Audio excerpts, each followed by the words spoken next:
তারা তাদের কর্মকর্তাদের থেকে জোর করে বাইতুল মাল আদায় করে।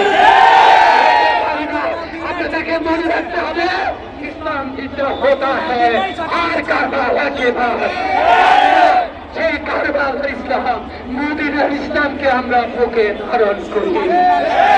কারবালার ইসলাম মদিনার ইসলামকে বুকে ধারণ করে আপনারা তাদেরকে পৃথিবীর কোনো কিছু বিনিময়ে দমায়ে রাখতে পারবেন না।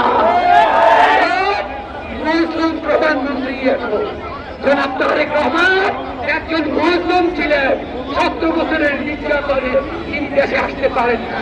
তিনি দেশে এসে তখন ঘোষণা দিলেন বাংলাদেশ হবে ইনসাফের বাংলাদেশ। ইনসাফের বাংলাদেশে কোনো অন্যায়ের জায়গা হবে না। আর অর্থনৈতিক জগৎটাকে অবশ্যই সুন্দর রাখতে হবে। আমরা অনুরোধ করবো মাননীয় প্রধানমন্ত্রী, আপনার মা একজন মুসলিম ছিলেন, তিনি আমাদের দেশ নেত্রী ছিলেন, তিনি গণতন্ত্রের মা ছিলেন। এই দেশনেত্রী দোহাই দিয়ে বলছি, মরহুমা বেগম খালেদা জিয়া দোহাই দিয়ে বলছি, আল্লাহ রাসূলের দোহাই দিয়ে বলছি, আমরা আবারও বলছি আল্লাহ রাসূলের দোহাই দিয়ে বলছি, আপনারা আমাদের সন্তানদের পেটে লাথি দিবেন না।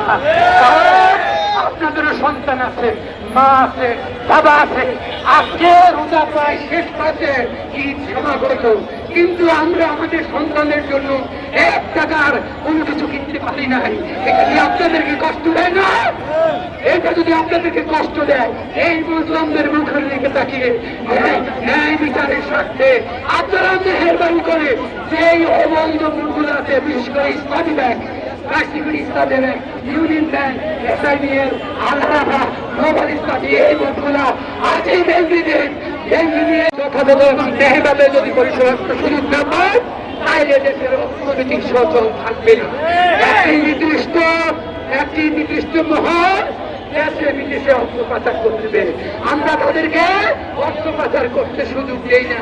আমরা বলেছি এটি হবে না, এটি হতে পারে না।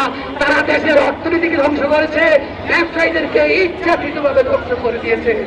যেগুলা ইচ্ছা মাফিক করছে, তাদের ফুলের মদের আদর্শ লোক হইলে শুধুমাত্র এলসি করছে। কিন্তু তারা এই গণতন্ত্রের বাংলাদেশে বিশ্বাস করে, ইনসাফের বাংলাদেশকে বিশ্বাস করে।